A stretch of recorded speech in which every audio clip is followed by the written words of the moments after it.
संस्कारी बेटी शालिनी की उम्र लगभग 28 साल की हो चुकी थी, लेकिन अभी तक उसकी शादी नहीं हुई थी। शालिनी के मम्मी पापा सरला और महेश जी ने कभी उसकी शादी के लिए कुछ ज्यादा कोशिश भी नहीं की। शाली मन ही मन चाहती थी कि दूसरी सहेलियों की तरह उसका भी घर बस जाए, लेकिन वो अपने मम्मी पापा से ये बात कहती भी तो कैसे कहती। माँ जानती है, मेरी सहेली है ना शीतल, उसे बेटी हुई है, बड़ी प्यारी बच्ची है उसकी। अरे ये तो बहुत अच्छी बात है, उसकी शादी भी तो 4 साल पहले हो गई थी ना। अब क्या कर बेटा, चाहते हैं तो हम भी यही है कि तुम्हारी शादी हो जाए, लेकिन कोई अच्छा लड़का मिलता ही नहीं। कोई बात नहीं मम्मी पापा, मैं जानती हूँ आप मेरे लिए बहुत अच्छा रिश्ता ढूंढना चाहते हैं। अभी मेरी इतनी उम्र भी तो नहीं हुई है। अच्छा शालिनी बेटा, क्या है ना, मेरे पास नई साड़ी नहीं है और मुझे किटी पार्टी में जाना था, तो इस महीने तेरी तनख्वाह आ जाए तो एक नई साड़ी दिलवा देना बेटा। और बेटा मेरा मोबाइल भी थोड़ा पुराना हो गया है, 6 महीने से इसी को काम में ले रहा हूँ, एक नया मोबाइल ला देना बेटा। हाँ हाँ मम्मी पापा। और माँ, आप तनख्वाह की चिंता क्यों करती हैं? साड़ी तो मैं आपको कल ही दिलवा दूंगी। और रही बात आपकी मोबाइल की, तो मैं आज शाम को ही ऑफिस से लौटते वक्त ले आऊंगी। अरे भगवान सबको तुम्हारे जैसी बेटी दे, कितना ध्यान रखती है अपने मम्मी पापा का। पापा, आज आप दुकान नहीं जा रहे हैं क्या? वो क्या है ना बेटा, मेरे सर में जरा दर्द हो रहा है, इसलिए आज दुकान जाने का मन नहीं है। पापा दवाई ले लीजिए, और अगर हो सके तो चले जाइए। इस तरह दुकान बंद रहेगी तो ग्राहक आना बंद कर देंगे ना। अरे बेटा तेरे पापा की अब उम्र हो चली है, और तू है ना हमारी कमाऊ बेटी, इतनी अच्छी नौकरी करती है, हमारा ख्याल रखती है, तेरे पापा को चिंता करने की क्या जरूरत भला है? ठीक है पापा, आप अपना ध्यान रखिए, मैं ऑफिस से लौटते वक्त आपका फोन ले आऊंगी। और माँ, आपकी साड़ी हम कल लेकर आएंगी। शालिनी के जाने के बाद क्या करे, शालिनी के लिए सच में कोई लड़का ढूंढकर उसकी शादी करवानी है क्या? अरे पागल हो गई हो क्या? वो शादी करके इस घर से चली गई तो हमारे खाने के लिए पैसे कहाँ से आएंगे?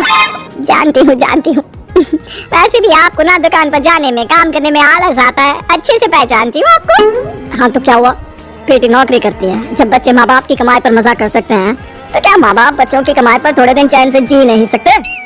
अरे वो तो हम जी रहे हैं ना, देखा ना हमारी बेटी एक ही बार में हमें मोबाइल और साड़ी दिलाने के लिए कैसे फट से तैयार हो गई। एक दिन सरला की एक पड़ोसन अपने भतीजी का रिश्ता लेकर सरला के घर आती है।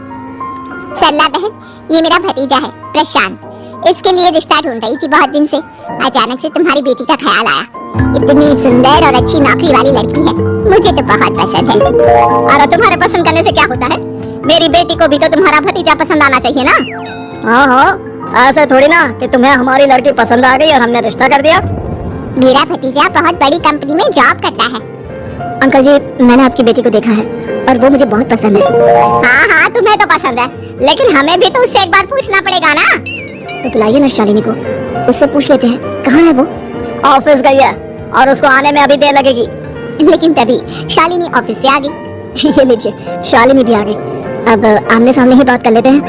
आओ आओ शालिनी बेटा, इससे मिलो, मेरा भतीजा प्रशांत प्राइवेट कंपनी में अच्छी जॉब करता है। अब बेटा तुम्हें ये लड़का पसंद है क्या? देखो बेटा, सोच समझ कर हाँ करना, तुम्हारे ऊपर कोई जबरदस्ती नहीं है। मम्मी पापा, प्रशांत की जॉब और उसकी बातें सुनकर मुझे तो काफी अच्छा लगा। मैं उससे शादी करने के लिए तैयार हूँ। ये लो, सारा मामला यहीं के यहीं निपट गया। लड़का और लड़की राजी हैं, तो अब हमें क्या। सरला की पड़ोसन और प्रशांत वहाँ से चले जाते हैं।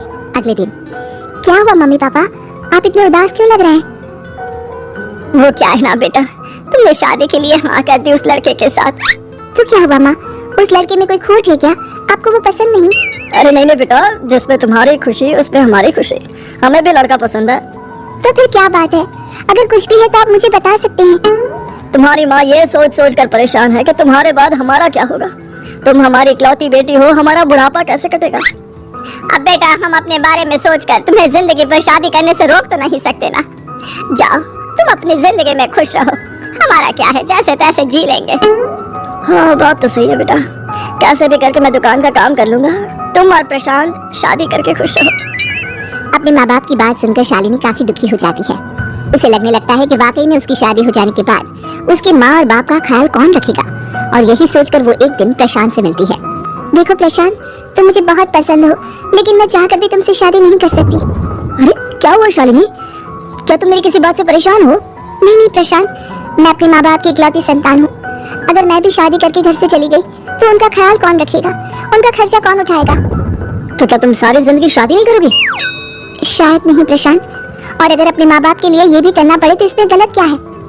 प्रशांत की सारी बात जाकर सरला की पड़ोसन यानी कि अपनी बुआ को बता देता है।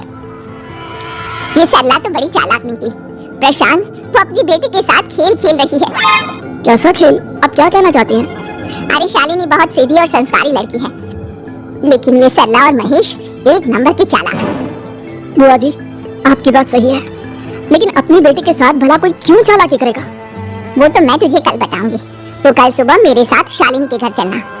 और फिर अगले दिन क्या हुआ सरला बहन, तुम्हारी बेटी ने तो शादी के लिए मना कर दिया। अब पता नहीं बहन जी क्यों मना कर दिया। हम तो चाहते थे कि बेटी की शादी धूमधाम से करें। हमारी तो बहुत इच्छा थी कि शालिनी की शादी प्रशांत के साथ हो जाए, लेकिन अब क्या करें, वही नहीं चाहती। आंटी जी, शादी के बाद मुझे अपने माँ बाप की बहुत चिंता रहेगी। उनका ख्याल कौन रखेगा? और इसलिए मैं प्रशांत तो क्या किसी से भी शादी नहीं करना चाहती। आंधी हो गई हो क्या माँ बाप के प्यार में? पहले जरा अपने माँ बाप से सच तो पूछ लो। कैसा सच? यही सच शालिनी कि ये तुम्हारे सगे माँ बाप नहीं है और तुम इनके लिए सिर्फ पैसे कमाने का एक जरिया हो। ये तुम क्या कह रही हो?